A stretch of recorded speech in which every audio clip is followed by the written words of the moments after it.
एक राजा था। वह बहुत न्यायप्रिय तथा प्रजावत्सल एवं धार्मिक स्वभाव का था।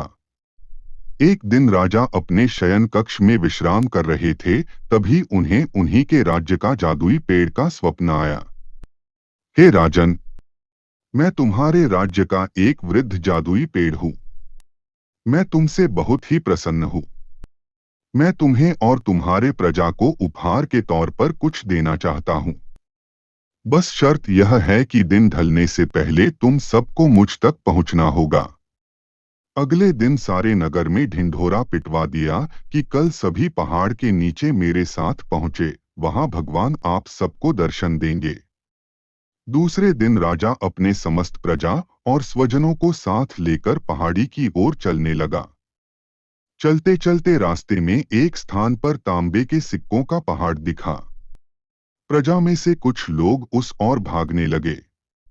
तभी ज्ञानी राजा ने सबको सतर्क किया कि कोई उस ओर ध्यान न दे, क्योंकि तुम सब जादुई पेड़ से मिलने जा रहे हो। इन तांबे के सिक्कों के पीछे अपने भाग्य को लात मत मारो। परंतु लोभ लालच के वशीभूत प्रजा के कुछ एक लोग तो तांबे के सिक्कों वाली पहाड़ी की ओर भाग ही गए और सिक्कों की गठरी बनाकर अपने घर की ओर चलने लगे। वे मन ही मन सोच रहे थे, पहले ये सिक्कों को समेट लें, जादुई पेड़ से तो फिर कभी मिल ही लेंगे। राजा खिन्न मन से आगे बढ़े। कुछ दूर चलने पर चांदी के सिक्कों का चमचमाता पहाड़ दिखाई दिया। इस बार भी बचे हुए प्रजा में से कुछ लोग उस ओर भागने लगे और चांदी के सिक्कों की गठरी बनाकर अपने घर की ओर चलने लगे। उनके मन में विचार चल रहा था कि ऐसा मौका बार बार नहीं मिलता है। चांदी के इतने सारे सिक्के फिर मिले न मिलें, जादुई पेड़ तो फिर कभी मिल ही जाएंगे। इसी प्रकार कुछ दूर और चलने पर सोने के सिक्कों का पहाड़ नजर आया। अब तो प्रजाजनों में बचे हुए सारे लोग तथा राजा के स्वजन भी उस ओर भागने लगे। वे भी दूसरों की तरह सिक्कों की गठरियां लाद लाद कर अपने अपने घरों की ओर चल दिए।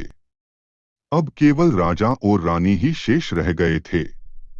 राजा रानी से कहने लगे, देखो कितने लोभी हैं ये लोग। जादुई पेड़ से मिलने का महत्व ही नहीं जानते हैं। इंसानियत के सामने सारी दुनिया की दौलत क्या चीज है। सही बात है। रानी ने राजा की बात का समर्थन किया और वह आगे बढ़ने लगे। कुछ दूर चलने पर राजा और रानी ने देखा कि सप्तरंगी आभा बिखेरता हुआ हीरों का एक पहाड़ है। अब तो रानी से भी रहा नहीं गया।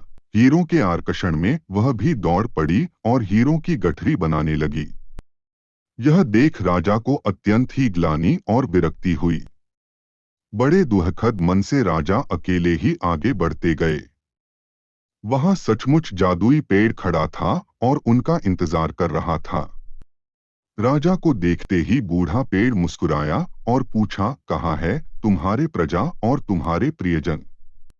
मैं तो कब से उनसे मिलने के लिए बेकरारी से उनका इंतजार कर रहा हूँ।